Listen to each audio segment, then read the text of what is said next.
अध्याय 17 मोक्ष का महत्व और आत्मा की परम गति।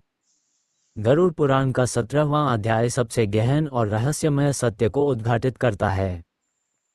यहाँ भगवान विष्णु गरुड़ जी को बताते हैं कि मृत्यु के बाद आत्मा की सबसे बड़ी और अंतिम आकांक्षा केवल मोक्ष प्राप्त करना है। स्वर्ग और नरक, पुण्य और पाप, ये सब केवल अस्थायी अवस्थाएं हैं। आत्मा का असली लक्ष्य है जन्म मरण के बंधन से मुक्ति। मोक्ष को परम गति कहा गया है। इसका अर्थ है वो अवस्था जहां आत्मा को फिर कभी जन्म नहीं लेना पड़ता, जहां वह सदा के लिए परमात्मा में विलीन हो जाती है। जैसे कोई बूंद सागर में मिलकर सागर बन जाती है, वैसे ही आत्मा ब्रह्म में लीन होकर अमर और शाश्वत हो जाती है। भगवान विष्णु समझाते हैं कि आत्मा को मोक्ष 3 प्रमुख मार्गों से प्राप्त होता है।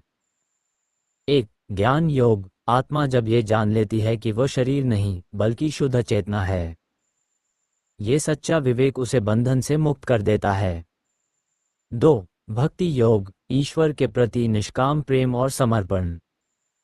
जब आत्मा केवल भगवान को ही अपना मान लेती है और हर कर्म उन्हें समर्पित करती है, तो वह सांसारिक बंधनों से मुक्त हो जाती है। 3. कर्म योग। निस्वार्थ भाव से दूसरों की सेवा और कर्तव्य का पालन। बिना फल की इच्छा के किए गए कर्म आत्मा को शुद्ध बनाते हैं और मोक्ष की ओर ले जाते हैं। गरुड़ पुराण में बताया गया है कि जब आत्मा मोक्ष की ओर बढ़ती है, तब यमदूत उसका स्पर्श भी नहीं कर सकते। उसे किसी नरक की यातना नहीं सहनी पड़ती, न ही स्वर्ग का अस्थायी सुख भोगना पड़ता है। वो सीधे परम धाम की ओर चली जाती है। वहां न समय है, न पीड़ा, न जन्म, न मृत्यु। केवल आनंद और शांति है, जिसे सच्चित आनंद कहा गया है। मोक्ष का मार्ग कठिन भी है और सरल भी। कठिन इसलिए क्योंकि मनुष्य मोह, माया, क्रोध, लोभ और अहंकार में फंसकर जीवन गंवा देता है। और सरल इसलिए क्योंकि अगर कोई मनुष्य सच्चे मन से ईश्वर का नाम ले, दूसरों का भला करे और सत्य का पालन करे, तो वही जीवन मोक्ष का द्वार खोल देता है। इस अध्याय में ये भी कहा गया है कि मोक्ष प्राप्त करने के लिए मनुष्य जीवन ही सबसे उपयुक्त है। पशु, पक्षी या अन्य योनि में यह अवसर नहीं मिलता। इसलिए मनुष्य को चाहिए कि वह इस जन्म को व्यर्थ न करे।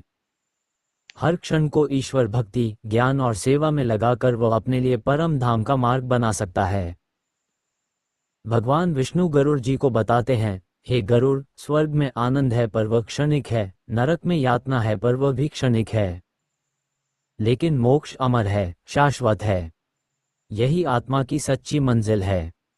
इसलिए मनुष्य को केवल पुण्य की कामना से कर्म नहीं करना चाहिए, बल्कि ईश्वर की प्राप्ति के लिए जीवन जीना चाहिए।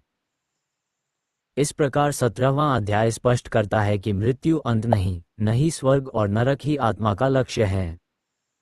वास्तविक लक्ष्य है मोक्ष, जहां आत्मा शांति, आनंद और परम सत्य को पाती है।